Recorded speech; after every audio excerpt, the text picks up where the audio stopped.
HOA Queen Constance Whitmore's scream shattered the night at 11:47 p.m. From my kitchen window, I watched her family in total meltdown under their porch light, scrambling, scrubbing frantically, absolute chaos. The sharp chlorine smell drifted over the fence, so strong it made my eyes water from 50 feet away. They were glowing, bright purple, head to toe. For 3 months, they'd trashed my pool, condoms clogging the filter, beer cans floating like toxic lily pads, warm piss every morning that made me gag. When I complained, she fined me $200 for fake violations like excessive splashing sounds. Last night I'd had enough. I slipped something subtle and invisible into the water, a special trap that activates on contact. Harmless to the pool, brutal on entitled trespassers. My Ring camera captured every second of their panic. Tomorrow's HOA meeting, I'm bringing the full evidence. What would you do to an HOA Karen who claims your pool is hers? Let me back up and tell you how this nightmare started. My name's Dex Hartwell, 45, recently divorced electrician who just bought his first real house in Willowbrook Estates. After years of apartment living, I finally had my dream. A gorgeous in-ground pool that sparkled like blue glass under the desert sun. Every morning at 6 a.m., I'd step onto that warm concrete deck, coffee in hand, testing chemicals and skimming leaves. The gentle hum of the filter was pure peace. This pool wasn't just luxury, it was my sanctuary after 15 years of living in other people's walls. Then I met my HOA president, Constance Whitmore, 52, real estate agent, driving a white BMW with blessed vanity plates. 8 years as HOA dictator had given her that permanent scowl, like someone who'd been tasting vinegar since birth. The kind of woman who'd measure your grass with a ruler, while her own flower beds died from neglect. Her family lived in the massive corner house next to mine. Husband Gerald, soft-spoken accountant who flinched whenever she spoke. Twin daughters, Brittany and Bethany, 20-year-old college brats who treated the neighborhood like their personal photo shoot location. Son Tanner, 17, whose lifted truck sounded like a diesel generator having a seizure. The problem started immediately. I'd wake up to find my pool water level mysteriously lower. The chemical balance I'd perfected would be completely trashed. Chlorine depleted, pH through the roof. The morning air reeked of that sharp, overused pool smell, mixed with something foul and organic that made my stomach turn. Then came the evidence. Designer flip-flops by my pool steps, beer bottles shoved behind equipment, used condoms floating in my skimmer like grotesque pool toys. The concrete felt sticky and gritty under my bare feet, that disgusting texture of dried beer, sunscreen, and bodily fluids. Worst of all, the water temperature. Every morning it felt like warm soup, murky, with that unmistakable tang of human waste that made me gag. My crystal-clear sanctuary had become someone else's toilet. But here's the thing, I wasn't Constance's only target. The Martinez family got fined $300 for culturally inappropriate garden decorations, religious statues their grandmother brought from Mexico. Keisha Roberts, the single black mother 3 houses down, paid $400 for her mailbox being non-regulation, identical to every white neighbor's mailbox. The elderly Johnson couple faced constant harassment for excessive noise during their quiet Sunday barbecues. I started connecting dots. Constance wasn't just a control freak. She was systematically targeting anyone who didn't fit her country club vision. When I finally confronted her, she stood in my driveway with arms crossed, that sour expression cranked to maximum smugness. "Mr. Hartwell," she said, voice dripping condescension. "Perhaps homeownership stress is affecting your judgment. Property boundaries can be confusing for first-time buyers." The next morning, official violation notice taped to my door. Excessive water usage during drought restrictions, $200 fine. This while her own lawn stayed lush and green, obviously getting watered every night by expensive sprinkler systems. See, I'm a working-class electrician, built this life with calloused hands and 12-hour shifts in 100-degree heat. I don't back down from bullies wearing hard hats or pearls, but Constance wielded HOA bylaws like precision weapons, and she had 8 years of practice destroying people. Every complaint I made got weaponized against me. Pool pump too noisy? Violation. Security cameras visible from street? Violation. Mailbox 2 inches off center? Another fucking violation. The smell of stale beer mixed with chlorine became my daily wake-up call. The sound of my overworked filter grinding through contaminated water haunted my nights. Between the 7th used condom and the 12th bogus fine, I reached my breaking point. Time to remind Constance that electricians know how to make things light up in very unexpected ways. I decided to fight back the only way I knew how, with evidence. First step, security cameras. I spent a weekend installing a basic 4-camera system around my pool, angling them to catch anyone stupid enough to trespass. The desert heat made the concrete so hot it burned my knees as I crawled around, drilling holes and running cables. Sweat mixed with dust until I looked like I'd been rolling in mud. The cameras caught movement, all right. Dark shapes splashing at 2 a.m., shadows dancing across my pool deck like some twisted water ballet. But the positioning was wrong. Too high, wrong angles. I could see figures moving, hear the wet slap of bare feet on concrete, but no clear faces. Then Saturday morning happened. I was skimming beer bottles from my pool when something glinted by the steps. Designer flip-flops. Tory Burch, size 7, still damp with chlorinated water. The exact brand Constance wore to every HOA meeting, while lecturing people about maintaining community standards. My electrician buddy Tony once told me something that stuck. When you're troubleshooting a short circuit, follow the evidence backward from the damage. Time to trace this particular short circuit to its source. The monthly HOA meeting was held in our beige community center that smelled like industrial carpet and broken promises. 23 homeowners showed up, most looking like they'd rather be having colonoscopies. I stood during open comments, those flip-flops in my hand like evidence at a crime scene. I'd like to discuss ongoing trespassing, I announced. Someone's using my pool without permission. I have proof. Constance didn't even flinch. She leaned into her microphone with that practiced smile that could freeze hellfire. Mr. Hartwell, these accusations are deeply concerning. Do you have actual evidence, or are we entertaining paranoid fantasies? I held up the shoes. Found these by my pool this morning, still wet. They belong to someone in this room. Dead silence. Even the ancient air conditioning seemed to hold its breath. But Constance, she was ready. This woman had been playing chess while I was playing checkers. Those could belong to anyone, she said, voice smooth as poisoned honey. And frankly, I'm disturbed by these implications. Are you seriously accusing HOA leadership of criminal behavior based on footwear? She let that hang in the air, scanning faces like a prosecutor. Perhaps we should discuss Mr. Hartwell's pattern of harassment instead. The constant complaints, the accusatory emails, the obvious campaign to undermine legitimate community leadership. I felt the room shift. Whispers started. Some neighbors actually nodded in agreement. She was flipping the script, making me the villain. Furthermore, Constance continued, and I knew I was fucked. I have serious concerns about Mr. Hartwell's electrical work. City regulations require proper permits for pool equipment modifications. Has this been inspected? My blood turned to ice water. She'd done her homework. 3 days later, a city inspector knocked on my door. Clipboard, attitude, and the personality of wet cardboard. He crawled over every wire I'd ever touched, looking for code violations like a vulture hunting carrion. The concrete felt gritty under our knees as we examined every junction box. The desert sun baking us both into human jerky. 4 hours later, nothing. Clean inspection. But the bill? $800 for absolutely unnecessary bureaucratic harassment. Constance's next move was pure genius, in the most evil way possible. Emergency assessment notice, $500 per household for critical landscaping improvements to maintain property values. Except the mailing list was very selective. My house got one. The Martinez family, Rosa and Frank, the sweetest elderly couple you'd ever meet, got one. Keisha Roberts, the single black mother who worked as a paralegal, got one. The Johnson family got one. Funny how all the white, nuclear families with perfectly trimmed hedges somehow missed that particular mailing. I started connecting with my fellow targets.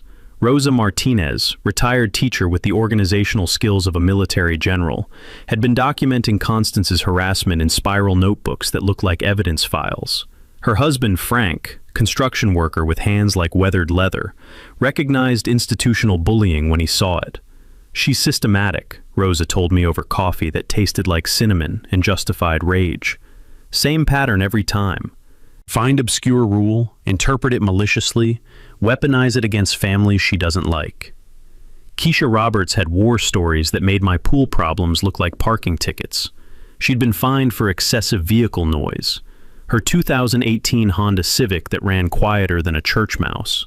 Apparently, leaving for work at 7 a.m. constituted disturbing community peace. The pattern crystallized. Constance was running an ethnic cleansing operation disguised as homeowners association governance. Anyone non-white, non-traditional, or non-compliant got the full harassment treatment until they moved away or shut up. But she'd picked the wrong electrician to fuck with. The smell of chlorine mixed with stale beer became my morning alarm clock. The sound of midnight splashing haunted my dreams, and every piece of evidence, wet footprints on hot concrete, sticky film on my pool chairs that felt like dried cocktail residue, only strengthened my resolve. Time to teach Constance about electrical feedback. Time to get scientific about this bullshit. I repositioned my cameras lower, added night vision capability, and finally got the evidence I needed. Crystal clear footage of Tanner and 3 friends treating my pool like their personal cesspool. The desert night air carried sounds differently. Every splash, every laugh, every disgusting belch echoed off the concrete like acoustic evidence.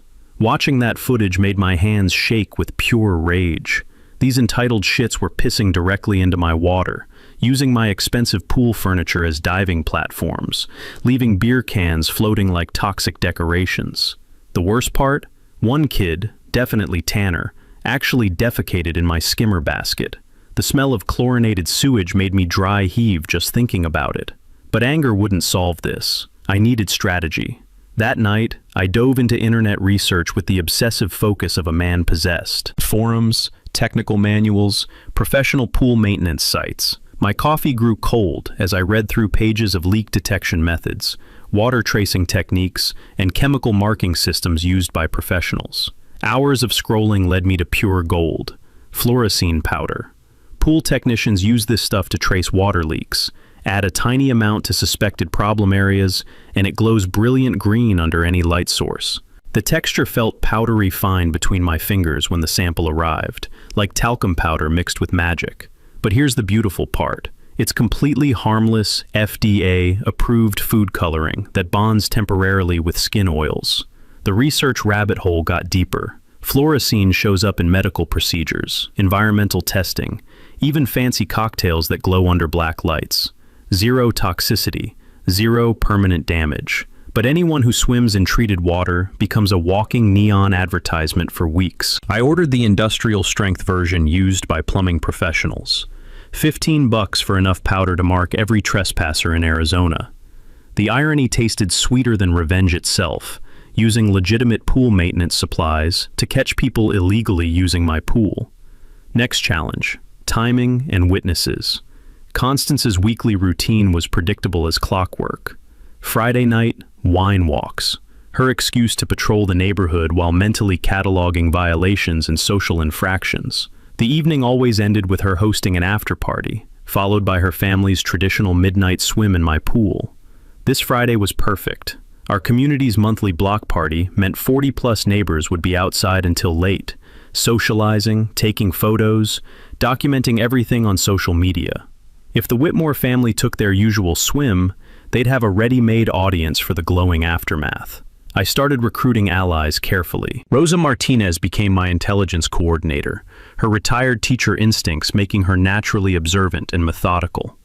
She'd noticed patterns I'd missed, which nights the trespassing happened, how long the parties lasted, even which neighbors looked the other way. Tony Castellanos, my boss, understood evidence documentation from years of insurance investigations. "Dex," he said, the smell of electrical tape and copper wire filling his truck cab. "You need everything time-stamped, witnessed, and legally bulletproof. One mistake, and this backfires hard." The real game changer was Keisha Roberts. As a paralegal, she understood HOA law with surgical precision. We met over her back fence, voices low, sharing information like resistance fighters. Most HOA presidents don't know their own bylaws, she whispered, showing me printed copies of our original charter documents. These removal clauses exist in almost every development's founding papers. Systematic harassment, financial impropriety, abuse of power, any of these triggers immediate removal with simple majority vote. My pulse quickened. How simple? 51% of homeowners, that's it. No appeals, no lawyers, no lengthy process. If we can prove Constance violated her fiduciary duty, she's out. The pieces aligned like a perfect electrical circuit. Trespassing evidence plus harassment pattern equals grounds for removal. All I needed was undeniable proof that would photograph well and hold up under scrutiny. Thursday evening, I ran field tests in my garage, mixed fluorescein concentrations in various buckets, testing visibility under different lighting conditions. The garage smelled like chlorine and possibility as I fine-tuned the ratios. Too little powder, no effect. Too much, and someone might notice the water looking slightly off color. The sweet spot was barely detectable. Water appeared completely normal, but anyone swimming would absorb enough fluorescein to glow like a walking crime scene for weeks. Friday afternoon brought an unexpected development. Gerald appeared at my back gate, looking like a man drowning in shame. His wedding ring caught the sunlight as he gripped the fence, knuckles white with tension. "Dex, I need to tell you something." His voice cracked like thin ice. "My family, what they've been doing to your pool. I tried to stop it, but Constance controls everything. The money, the decisions, even what I'm allowed to say to neighbors." He glanced toward his house nervously. "Tonight's wine walk ends with another pool party. They're planning something big. Constance invited her sister's family from Phoenix. More swimmers. Perfect. More trespassers meant more glowing evidence. As desert sunset painted the sky orange and purple, I added the fluorescein to my pool water. Invisible. Odorless. Completely undetectable. But not for long. Friday evening arrived with that perfect Arizona weather that makes you understand why people move to the desert. The community block party kicked off at 7 p.m., with the smell of barbecue smoke and the sound of children's laughter filling the warm air. Tiki torches flickered along the sidewalks, casting dancing shadows that would soon hide much more interesting activities. Constance held court at the center of everything, wine glass in hand, pontificating about community standards to anyone trapped within earshot. Her voice carried that particular pitch of self-importance that could shatter glass.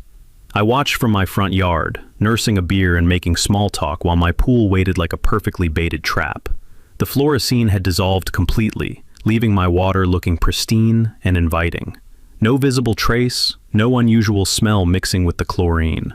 Just crystal clear water that would soon reveal some very ugly truths. By 10:30, the block party was winding down. Families with small children headed inside, leaving the adults to continue their conversations in smaller clusters. The desert night brought that familiar temperature drop that made everyone pull their sweaters a little tighter. Constance's after-party started right on schedule. Wine-buzzed neighbors gathered on her back patio, their laughter echoing across the fence line.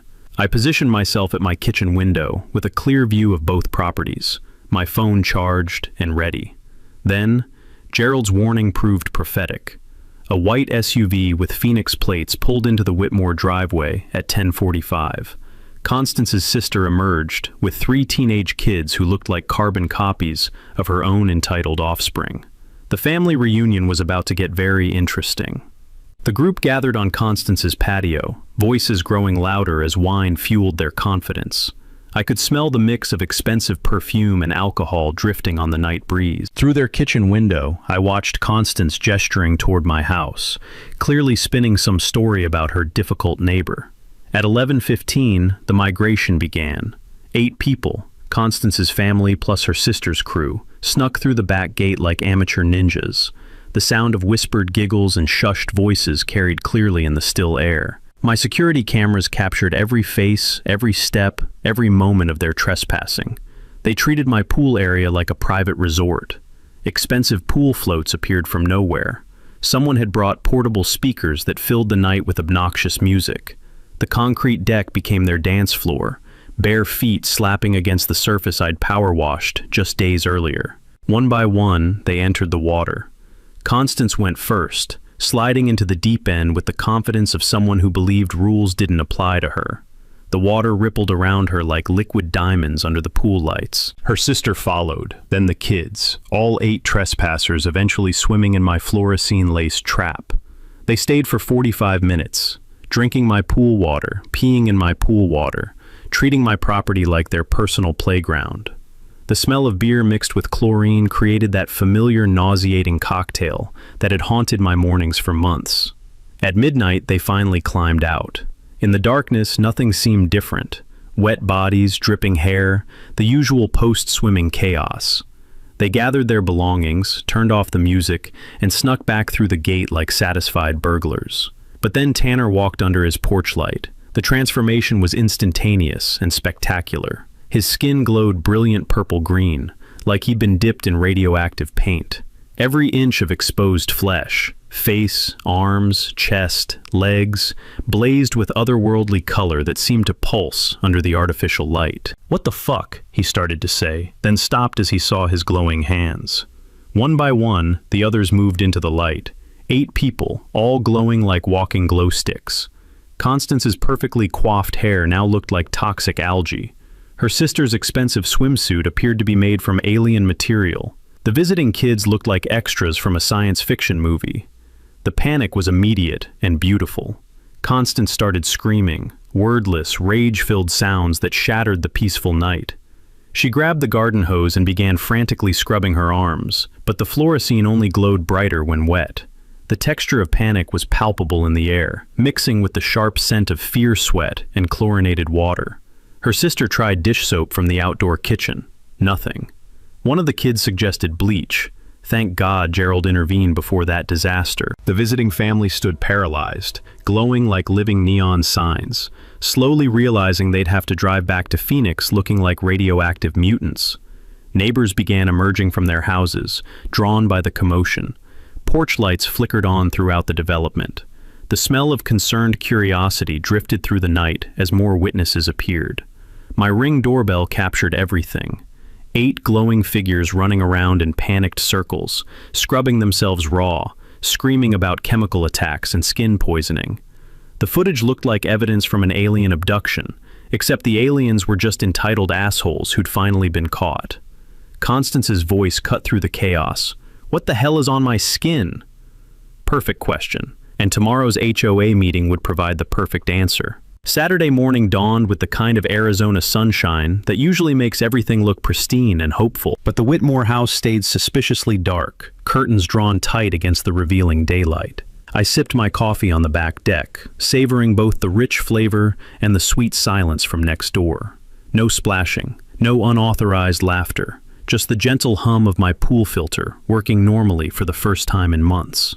The fluorescene was performing exactly as advertised. Through their kitchen window, I caught glimpses of purple-tinged figures moving around like living mood rings. Even in dim indoor lighting, they glowed with that unmistakable otherworldly radiance.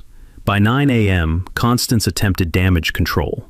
She called 3 neighbors. I could hear her voice carrying through the thin desert air, pitched at that special frequency of desperate authority. The story kept changing with each call. First, she was investigating suspected pool contamination for community safety. Then she was conducting an authorized HOA inspection. Finally, she claimed someone had chemically assaulted her family during a routine property check. The beauty of obvious lies is how they collapse under their own weight. Rosa Martinez knocked on my door around 10 a.m., her weathered face fighting back a smile that could light up Las Vegas.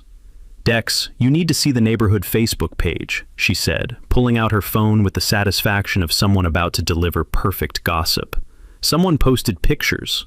The social media explosion was everything I'd hoped for and more. Grainy cell phone photos of glowing figures stumbling around the Whitmore yard. Videos of Constance hosing herself down like a contaminated hazmat worker. Commentary ranging from confused concern to barely suppressed laughter. But the real magic happened when other families started sharing their stories. Keisha Roberts posted a detailed timeline of her harassment, complete with photographs of violation notices and fine calculations. The Johnson family shared their documentation of noise complaints for Sunday barbecues that lasted exactly 90 minutes. Frank Martinez uploaded pictures of his non-compliant garden decorations, beautiful religious statues that had graced their yard for 15 years. A pattern emerged that was impossible to ignore: systematic targeting, discriminatory enforcement, financial harassment disguised as community governance. The purple evidence made everything undeniable. Constance tried spinning the narrative through her remaining loyalists, but glowing skin isn't something you can gaslight away. Her sister's family had already fled back to Phoenix, probably explaining to their neighbors why they looked like extras from a superhero movie. Around noon, Constance attempted her nuclear option. She called the Maricopa County Sheriff's Department, reporting chemical weapons assault and demanding immediate arrest of her terrorist neighbor. The concrete felt warm under my bare feet as I watched the patrol car pull up, its presence drawing even more neighbors outside to witness the spectacle. Deputy Patricia Williams climbed out, a no-nonsense woman in her 40s who looked like she'd seen every variety of human stupidity. She took one look at Constance, still faintly glowing in broad daylight, and I could see her professional bullshit detector activate. "Ma'am, you called about chemical assault?" Williams asked, her tone suggesting she already knew this was going to be interesting. Constance launched into her prepared victim statement, gesturing wildly at her still luminescent arms. "This man poisoned his pool to attack my family. We were conducting legitimate HOA business, and he used illegal chemicals to assault us." Williams examined the evidence with trained eyes. "What kind of chemicals are we talking about?" That's when I stepped forward with my research printouts and product documentation. "Officer, it's fluorescein powder, FDA-approved food coloring used for pool leak detection. Completely harmless, professionally manufactured for water testing." I handed her the technical specifications, safety data sheets, and purchase receipts. Everything legal, everything documented, everything professional. Williams studied the papers, then looked at Constance. "Ma'am, you were in his pool without permission?" The question hung in the desert air like heat shimmer. Constance's mouth opened and closed like a fish gasping for water, but no words came out. "Because that would be trespassing," Williams continued. "And if you were trespassing on private property, any security measures the homeowner employed would be considered self-defense." Gerald chose that moment to emerge from the house, still glowing but radiating something more important: honesty. His voice shook as he spoke. "Officer, my family has been using Mr. Hartwell's pool without permission for months. I tried to stop them, but..." He looked at Constance with decades of suppressed frustration. "She said it was our right, as HOA leadership." The silence that followed tasted like justice mixed with morning coffee. Williams closed her notepad and looked directly at me. "Mr. Hartwell, do you want to press charges for trespassing?" Finally, the question I'd been waiting months to hear. "Yes, I absolutely want to press charges." Those 6 words felt like electricity coursing through copper wire. Clean, powerful, and impossible to stop. Deputy Williams nodded and began documenting the crime scene while Constance stood there glowing like a neon confession. The next 72 hours became a masterclass in evidence compilation. I gathered 3 months of security footage, organizing it chronologically with timestamps and weather data. The videos told a complete story: escalating trespassing, property damage, and contemptuous disregard for basic boundaries. Rosa Martinez contributed her meticulous harassment documentation, spiral notebooks filled with dates, quotes, and photographic evidence that would make FBI agents jealous. Tony Castellanos brought professional expertise to the legal preparation. Years of dealing with insurance fraud had taught him how evidence needs to be presented to survive legal scrutiny. "Documentation is everything," he explained, the smell of fresh ink mixing with coffee as we printed witness statements. "Judges see bullshit every day. What they respect is organized, professional evidence that tells an undeniable story." But Keisha Roberts delivered the nuclear option. She'd been conducting her own investigation into HOA finances, using her paralegal training to request documents that Constance legally couldn't refuse. What she found made the trespassing look like jaywalking. "Look at these landscaping contracts," Keisha said, spreading papers across my kitchen table like a poker hand holding 4 aces. "Same work, billed twice, once to the HOA General Fund, once to a special assessment account that doesn't exist in our original charter." The numbers were staggering. Over 3 years, Constance had embezzled more than $40,000 through inflated contracts, duplicate billing, and phantom improvement projects. She'd been running the HOA like her personal ATM, funding her lifestyle with community money while harassing families who questioned her authority. The financial crimes explained everything. Discriminatory enforcement wasn't just about control. It was about eliminating witnesses who might discover her theft. Every family she'd driven away, every neighbor she'd silenced with harassment, was potential evidence she couldn't afford to leave behind. My electrician's brain immediately grasped the beautiful irony. Constance had been systematically overloading the community's trust until something had to blow. The fluorescein incident was just the visible spark from a much bigger electrical fire. Wednesday brought unexpected support from an official source. County Commissioner Patricia Lane, a friend of Rose's from their teaching days, requested copies of our evidence for a broader investigation into HOA accountability. "We've received multiple complaints about Willowbrook Estate's governance," Lane explained during a quiet meeting in Rose's living room. "Your documentation provides the missing pieces we needed to authorize a formal audit." The smell of Rose's homemade cookies, mixed with the satisfaction of institutional backup. Real oversight was finally coming to our little kingdom of corruption. Gerald's cooperation proved crucial. Years of financial abuse had left him desperate for escape, and he possessed insider knowledge of Constance's methods. He provided bank statements, forged signature examples, and testimony about coercive control that painted a disturbing picture of domestic and community abuse. "She made me sign blank checks," he admitted, his voice barely above a whisper. "Said it was for operational efficiency. I didn't know she was using them to pay herself consulting fees for work she never did." By Thursday evening, we had everything needed for criminal prosecution and civil recovery. Trespassing charges, embezzlement evidence, harassment documentation, and witness testimony from 15 affected families. The purple stains on the Whitmore family were finally fading, but the evidence they'd created would last forever. Sometimes, the most effective traps are the ones people walk into themselves. Friday's emergency community meeting was going to be very interesting. Thursday night brought Constance's most desperate gambit yet. She called an emergency HOA board meeting for Friday morning, citing community safety concerns and terrorist threats that required immediate action. The hastily printed notice, delivered to only select houses, accused me of chemical weapons deployment and demanded emergency suspension of my pool privileges. But Constance had made a critical error. She'd forgotten that half the current board members were already questioning her leadership after months of complaints. The meeting convened in the community center at 8 a.m., with the morning desert air still carrying that crisp coolness that disappears by noon. Constance arrived wearing long sleeves, despite the climbing temperature, trying to hide the fading purple marks that still dotted her arms like evidence of guilt. I showed up with Rosa, Keisha, and printed copies of our complete evidence file. The smell of fresh ink mixed with nervous sweat as neighbors filled seats, many clutching their own documentation of harassment and financial abuse. Board member Janet Pierce, a retired nurse who'd grown tired of Constance's authoritarian bullshit, called for order and immediately dropped a bombshell. Before we address Mrs. Whitmore's emergency motion, I'd like to discuss the county audit notice we received yesterday morning. You could have heard a scorpion scuttle across concrete in that silence. Audit? Constance's voice cracked like thin ice under pressure. Full financial review of the past 3 years, Janet continued, consulting her notes with medical precision.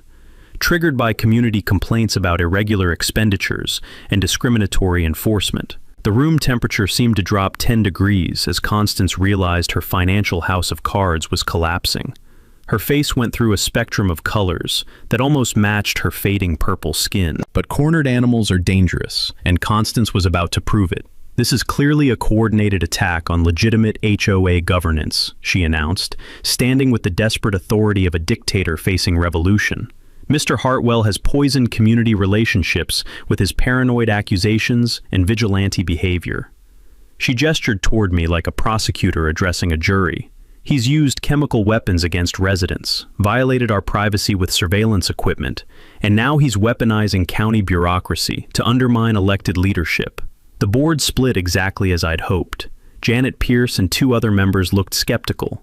2 longtime Constance loyalists nodded in agreement. One member, Frank Delano, who'd been fence-sitting for years, would cast the deciding vote. Constance played her final card. I move for immediate removal of Mr. Hartwell's pool privileges and installation of professional security monitoring to prevent future chemical attacks on community members. That's when Keisha Roberts stood up, paralegal training and righteous anger combining into pure legal destruction. "Point of order," she announced, her voice carrying the authority of someone who actually knew what she was talking about. "Mrs. Whitmore lacks authority to restrict private property use without documented safety violations and community vote." She pulled out printed HOA bylaws, flagging specific sections with the precision of a legal sniper. Furthermore, the Emergency Powers Clause requires unanimous board approval and written notice to all residents 48 hours prior to implementation. This meeting fails to meet either requirement. Frank Delano, clearly uncomfortable with the procedural violations, shifted in his seat. "Constance, did you follow proper notice requirements?" "Emergency situations don't require," Constance started. "Yes, they do," Keisha interrupted, citing specific bylaw sections. "Emergency powers are limited to genuine threats to community safety. Homeowner property protection measures don't qualify." The vote, when it came, was beautifully decisive. 3-2 against Constance's motion. But losing the board vote only made her more dangerous. That evening, my garage door got tagged with "terrorist" in bright red spray paint. The acrid smell of fresh paint mixed with desert dust as I documented the vandalism with photographs and measurements. My security cameras caught everything, including the teenagers Constance had clearly paid to do her dirty work. The kids were sloppy, leaving empty paint cans in the community dumpster with their fingerprints all over everything. When Deputy Williams reviewed the footage, she recognized 2 of them as Constance's nephew's friends from Phoenix. General showed up at my door around midnight, looking like a man who'd finally reached his breaking point. His hands shook as he handed me a manila folder thick with financial documents. "Bank statements," he whispered, glancing nervously toward his own house, "showing every fake contract payment, every forged signature, every dollar she stole." His voice cracked with decades of suppressed shame. I kept copies because I knew this day would come. The papers felt heavy with more than just weight. They carried the evidence to destroy Constance's entire operation. Duplicate payments to landscaping companies that never existed. Consulting fees paid to shell corporations she controlled. Community funds transferred to personal investment accounts. "She made me an accomplice," Gerald continued, tears mixing with residual anger. "But I won't let her destroy anyone else's life." The concrete felt cold under our feet as we stood in my driveway, 2 men finally ready to fight back against years of systematic abuse. Tomorrow's community meeting was going to be explosive. Friday evening's emergency community meeting transformed Willowbrook Estates into something resembling a democratic revolution. Word had spread through neighborhood networks, with the efficiency of gossip mixed with genuine outrage. By 6 p.m., 87 residents packed our community center, the largest gathering in development history. The smell of nervous energy, mixed with determination, filled the air like electricity before a thunderstorm. Local media had caught wind of the story. Channel 7's Maria Santos arrived with a camera crew, drawn by social media videos of glowing purple neighbors and stories of HOA corruption that sounded too bizarre to be true. Her presence added weight to everything we documented. County Commissioner Patricia Lane attended as an official observer, her notebook ready to document anything that might require county intervention. The institutional support felt like reinforcement, arriving just when the battle was getting serious. Constance entered like a woman walking to her execution, still wearing long sleeves despite the evening heat. Her remaining supporters, maybe 8 people total, clustered around her like a protective circle that couldn't quite hide their own doubt. Rosa Martinez called the meeting to order, with the natural authority of someone who'd managed classrooms full of unruly teenagers. "We're here to address systemic issues with HOA governance and financial management." I presented our evidence methodically, letting facts speak louder than accusations. Security footage showing months of trespassing, financial documents revealing systematic embezzlement, witness testimony from 15 families detailing harassment and discrimination. The visual evidence was devastating. Video of purple-stained figures stumbling around yards like guilty ghosts. Bank statements showing identical payments to non-existent contractors. HOA violation notices that revealed clear patterns of racial and economic targeting. But Gerald's testimony delivered the killing blow. He walked to the front of the room, carrying the weight of years of complicity and shame. His voice started quiet, but grew stronger with each revelation. "My wife has been embezzling community funds for 3 years," he said, the words falling like stones into still water. "She forged my signature on checks, created fake vendors, and used HOA money to pay for personal expenses, including our Phoenix vacation home." The room erupted. Shouts of anger, demands for details, calls for immediate action. Through it all, Constance sat frozen, watching her carefully constructed empire crumble in real time. Maria Santos captured everything, her camera crew documenting democracy in action, as residents demanded accountability from someone who'd forgotten she worked for them, not the other way around. "How much?" someone shouted from the back. Gerald consulted his notes. $47,000 in direct theft, another $15,000 in inflated contracts where she kept the difference. The numbers hit like physical blows. These were people who struggled to pay the legitimate HOA fees. Watching someone steal money meant for community improvements, while simultaneously harassing them with fake violations. Keisha Roberts stood with printed removal petitions. "Under original charter bylaws, we can remove president and board members for financial impropriety with a simple majority vote." She'd done the legal homework. 68 signatures were needed for removal. We had 73 confirmed supporters in attendance, with more arriving every minute. Commissioner Lane stepped forward when the petition was presented. "Before any votes, I need to inform everyone that criminal charges are being filed. The county prosecutor's office will be handling embezzlement and fraud allegations separately from community governance." Constance finally found her voice, but it came out as a strangled wail of desperate self-justification. "You're all making a terrible mistake," she screeched, standing with the manic energy of someone watching their world burn. "I've dedicated 8 years to improving this community. These accusations are based on lies and conspiracy theories spread by a mentally unstable neighbor who attacked my family with chemicals." The room's response was immediate and unified: laughter. Not cruel amusement, but the release that comes when obvious lies finally get called out publicly. Rosa Martinez held up photographs of the glowing trespassers. "Constance, you were caught on camera in someone else's pool at midnight. The chemicals were harmless pool dye that proved you were stealing Mr. Hartwell's water." More laughter. Even some of Constance's remaining supporters looked embarrassed to be associated with such obviously dishonest leadership. The vote wasn't close. 79 residents voted for immediate removal. 8 voted against. 2 abstained, probably out of simple politeness. When the results were announced, the room exploded in applause that could be heard 3 blocks away. Neighbors hugged, children cheered, and Maria Santos got footage of genuine community celebration. Constance stormed out, screaming threats about lawsuits and appeals, but her words carried no weight. She was just another angry person shouting at democracy, powerless to stop it. The taste of victory was sweeter than Rosa's homemade flan. After years of systematic abuse, the community had finally remembered its own power. But the legal system still had work to do. 6 weeks later, the Maricopa County Courthouse became the stage for Constance Whitmore's final performance. The criminal trial drew media attention from across the Phoenix metro area.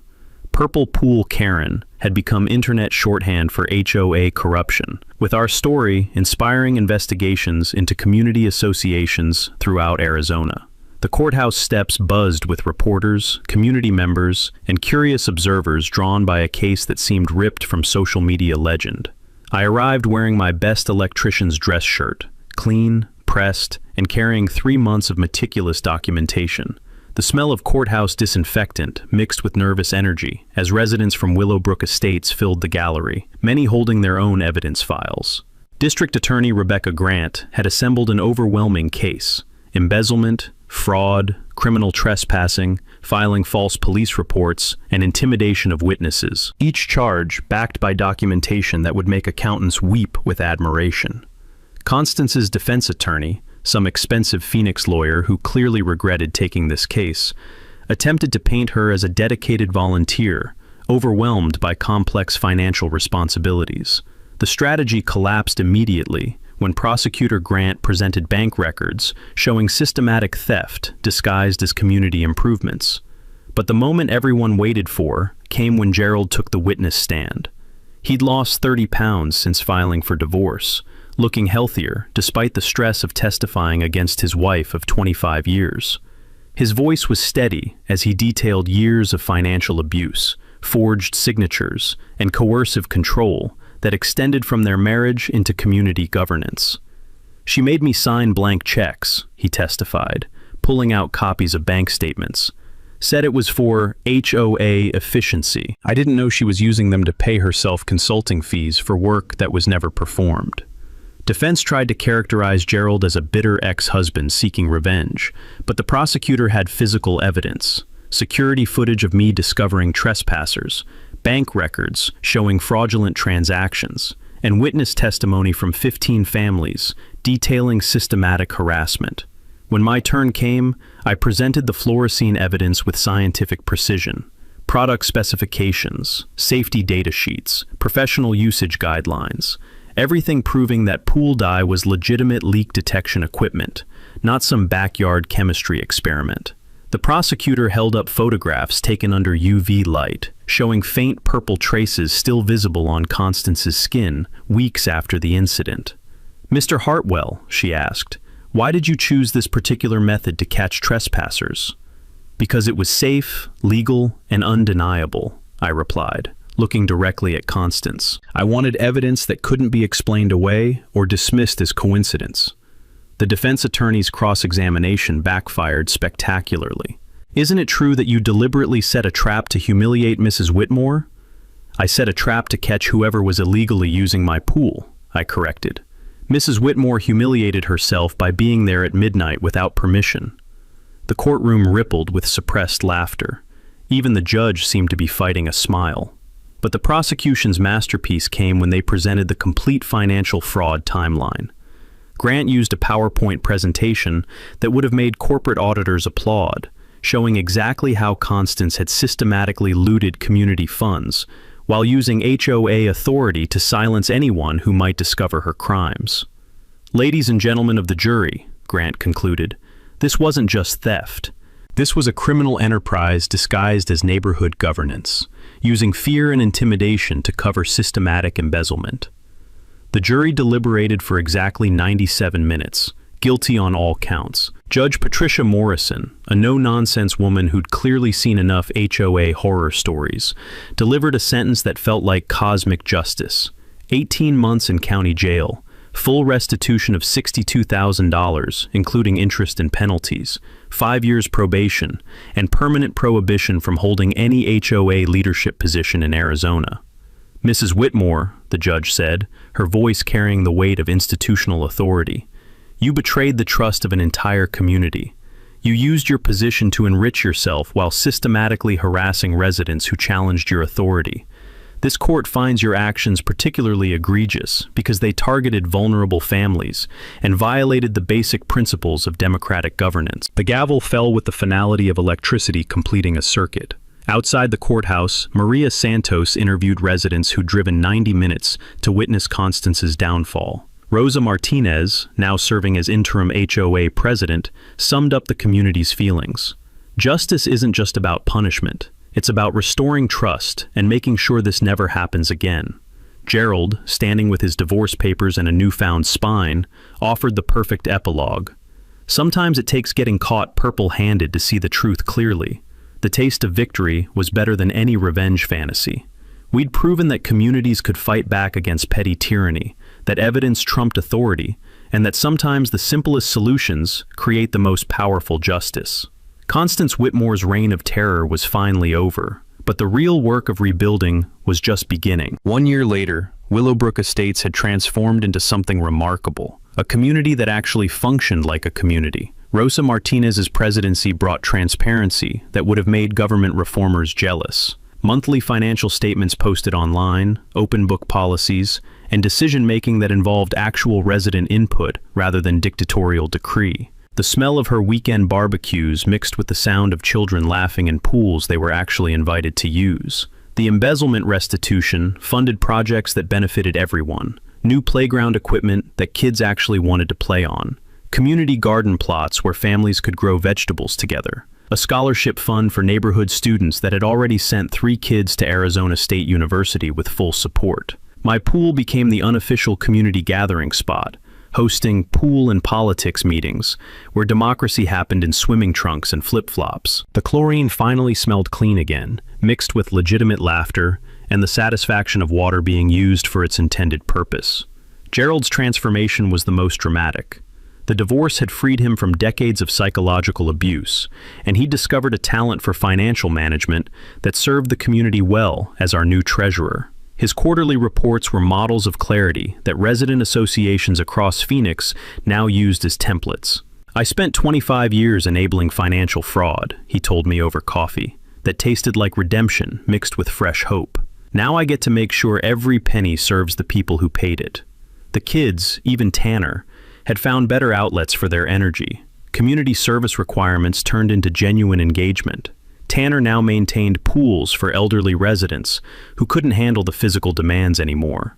The twins started a neighborhood newsletter that actually informed rather than intimidated. But the sweetest development was personal. Maria Santos and I discovered that shared interests in justice and truth-telling extended beyond professional journalism. Our first date was reviewing HOA bylaws over dinner, romantic in the most wonderfully nerdy way possible.